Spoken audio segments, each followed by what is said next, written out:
बड़ी शिक्षा छोटा संदेश में आप सभी भाई बहनों का बहुत बहुत स्वागत है। आज की चर्चा का विषय है शाब्दिक ज्ञान। जैसा कि नाम से ही आपको अंदाजा लग गया होगा कि शब्दों के जो ज्ञान है, देखिए, आप जो वीडियो सुनते हो या शतकोनी साहित्य कहीं भी हम पढ़ते हैं, यानी कि हम भौतिक ज्ञान लेते हैं या आध्यात्मिक ज्ञान लेते हैं, इसका जो प्रथम उपाय जो हमारे आपके व्यवहार में आता है वो शाब्दिक ज्ञान ही होता है। देखिए, स्कूल में बच्चे पढ़ते हैं या बड़ी बड़ी क्लासों में भी जितना भी ज्ञान लिया जाता है वो सभी अध्यापकों द्वारा या किसी भी अन्य प्रक्रिया द्वारा पढ़ने से भी हो सकता है और सुनने से भी हो सकता है। लेकिन दोनों ही स्थितियों में ये शाब्दिक ज्ञान ही कहलाता है। यानी ये ज्ञान भौतिक विषयों का भी हो सकता है, और जब हम आध्यात्मिक विषयों का बात करते हैं तो इसका अभिप्राय होता है कि जब हम परमात्मा संबंधित या आत्मा संबंधित ज्ञान की बात करते हैं उसको आध्यात्मिक ज्ञान कहा जाता है। देखिए, आपको प्रकृति के बारे में भी कई बार पहले भी समझाया है, सतोगुण, रजोगुण और तमोगुण। ये प्रकृति के जितने भी गुण हैं ये भी अपने आप में जड़ हैं। चेतन केवल और केवल आत्मा है, और परमात्मा की सत्ता को परम चेतन कहा जाता है, क्योंकि आत्मा तो अनंत है, लेकिन परम सत्ता केवल एक के लिए, यानी कि परम चेतन शब्द उस परम पिता परमात्मा के लिए ही प्रयोग में आता है। शास्त्रों में तीन प्रकार से ज्ञान लिया जाता है। पहला है शब्दों द्वारा, दूसरा है हम अनुमान लगाते हैं, और तीसरा है प्रत्यक्ष।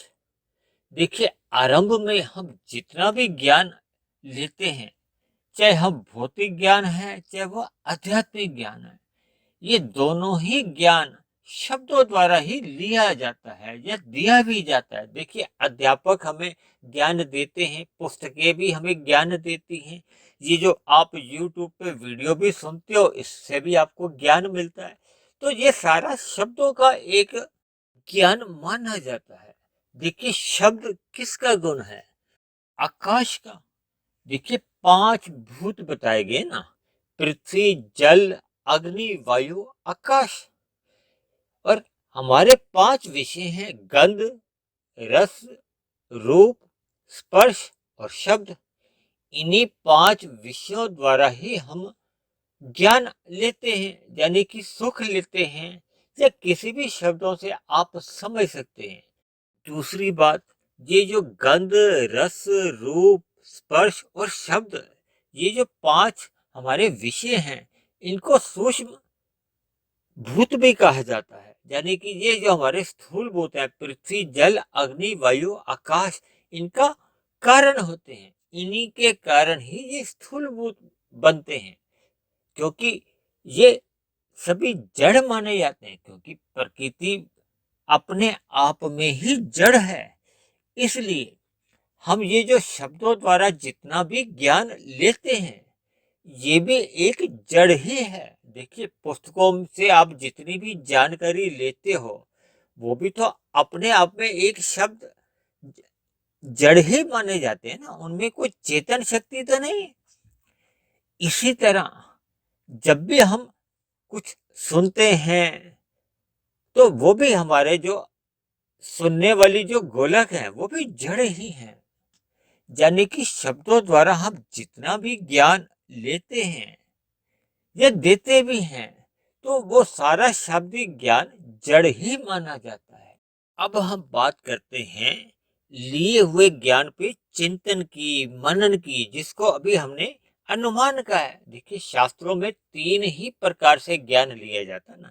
एक तो शब्दों द्वारा, दूसरा सुने गए शब्दों के ऊपर जब हम चिंतन करते हैं, मनन करते हैं, कुछ अनुमान लगाते हैं।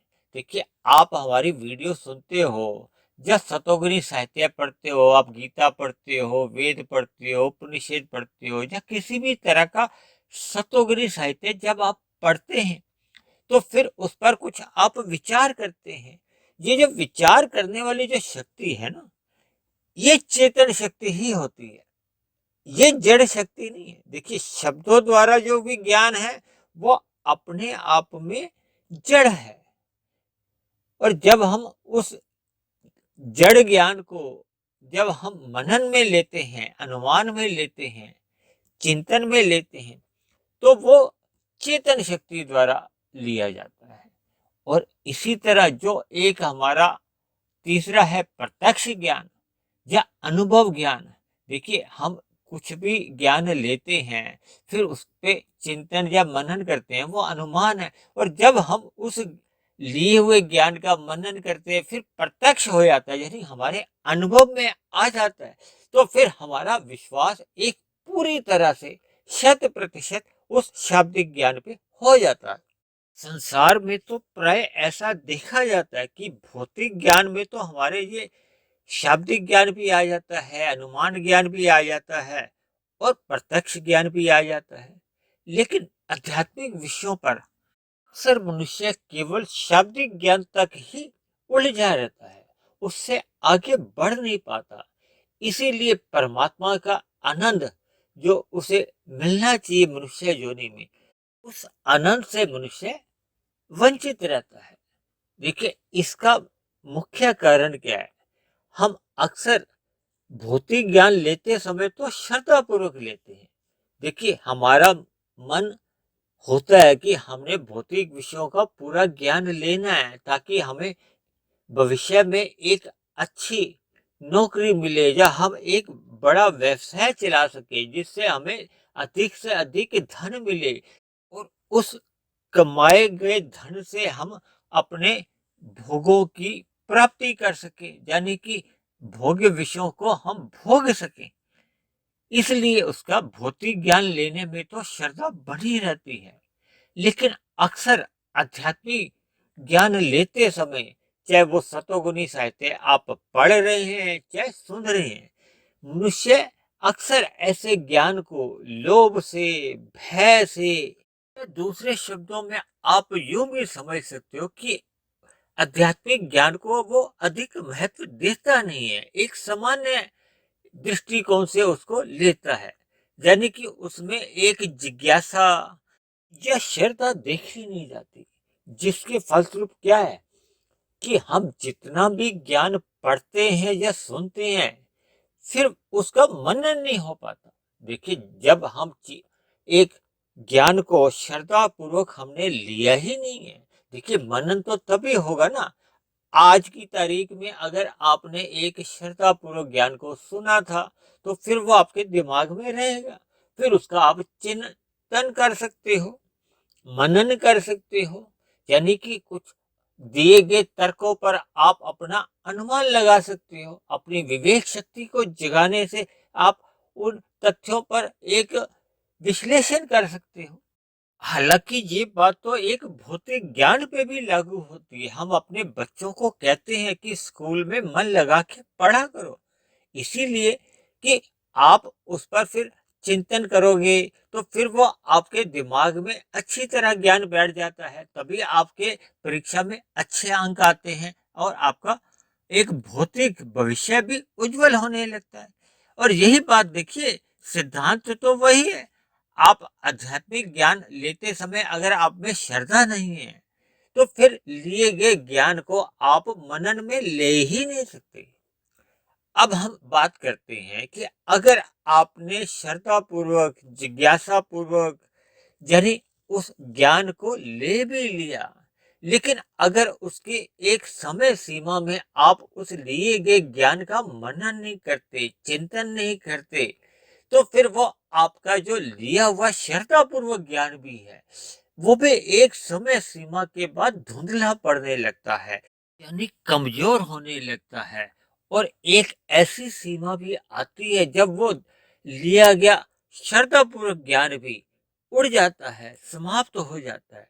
इस बात को आप एक उदाहरण से भी समझ सकते हो। देखिए, हमारे घरों में सब्जियां आती हैं, फल भी आते हैं, दूध, ब्रेड, घी, विभिन्न चीजें भोग की आती है ना।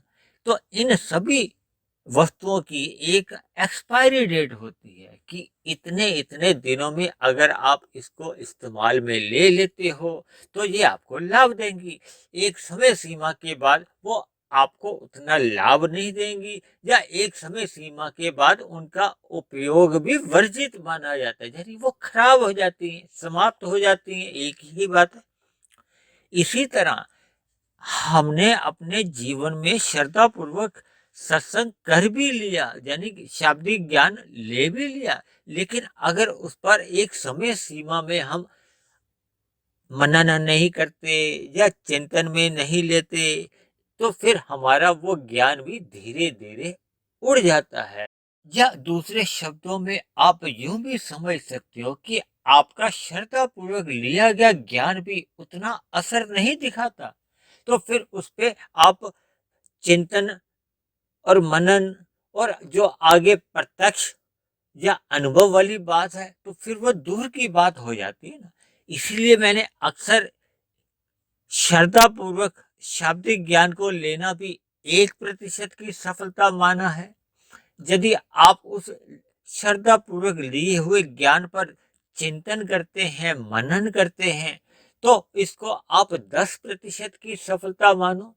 और फिर इस चिंतन मनन या अनुमान पे आप इतना अधिक समय लगाते रहो ताकि ये 10% से बढ़ता बढ़ता 15, 20, 40, 50, 70, 90, जब हम 100% पे यानी कि परमात्मा का जब हमें आनंद का प्रत्यक्ष होने लगता है, अनुभव में आने लगता है, तो हमारे दिनचर्या, हमारा व्यवहार, सब कुछ ही एक आनंदमय हो जाता है। यानी कि हमारे जीवन में परमात्मा का ज्ञान विज्ञान पूर्ण रूप से हमारे समझ में आ जाता है। फिर प्रकृति के नियम यानी कि जो कर्मों के सिद्धांत हैं या प्रकृति में जो भी एक व्यवस्थाएं चल रही हैं, ये सभी परमात्मा के ज्ञान में हमें समझ में आने लगती हैं। फिर परमात्मा के ज्ञान में रहते हुए फिर परमात्मा की भक्ति हमारे मन से सहज ही होने लगती है। और इन भौतिक भोगों से जो कि जड़ हैं, इन भौतिक भोगों से हमारा एक सहज ही वैराग्य हो जाता है। यानी कि हमारी आध्यात्मिक उन्नति हर क्षण निरंतर अग्रसर होती ही रहती है। और यही मनुष्य जीवन की एक सफलता है, सार्थकता है। इसलिए मेरी आप सभी भाई बहनों से विनती है कि मिले हुए मनुष्य जीवन के अवसर को हमें सत्संग में रहते हुए अपना जीवन व्यतीत करना चाहिए। हमारी दिनचर्या सतोगुनी रहनी चाहिए ताकि हम रजोगुनी आकर्षणों से, भोगों से तो अवश्य ही बच जाएं, ताकि हमारे जीवन में तामसी वृत्तियां पनपने ही ना पाए। अर्थात हमारा मिला हुआ जीवन एक निरंतर आध्यात्मिक उन्नति की ओर अग्रसर होता रहे। क्योंकि मेरा तो ऐसा मानना है कि सत्संग की गैर मौजूदगी में अक्सर मनुष्य कुसंग ही करता रहता है, और कुसंग के चलते चलते मनुष्य कब पाप कर्म कर जाता है, मनुष्य को स्वयं को भी पता नहीं चलता। इन्हीं शब्दों के साथ आज की चर्चा को हम यहीं विश्राम देते हैं। आप किसी भाई बहन का कोई प्रश्न हो, कोई बात समझ में नहीं आई हो, तो आप नीचे दिए गए कमेंट्स बॉक्स पर जाकर आप अपना प्रश्न या आपकी कोई आपत्ति या आपका कोई सुझाव हो तो आप उसको लिख सकते हैं। और यदि मेरे बने हुए वीडियो आपको जीवन में सुधार लाने लगे हों तो मेरी आपसे विनती है कि आप मेरे इस आध्यात्मिक ज्ञानात्मक चैनल को सब्सक्राइब कर लें और अन्य जिज्ञासु भाई बहनों को भी जोड़ने का प्रयास करें। तो कल फिर मिलते हैं एक नए विषय को लेकर, एक नए संदेश के साथ। तब तक आप सभी भाई बहनों का बहुत बहुत धन्यवाद।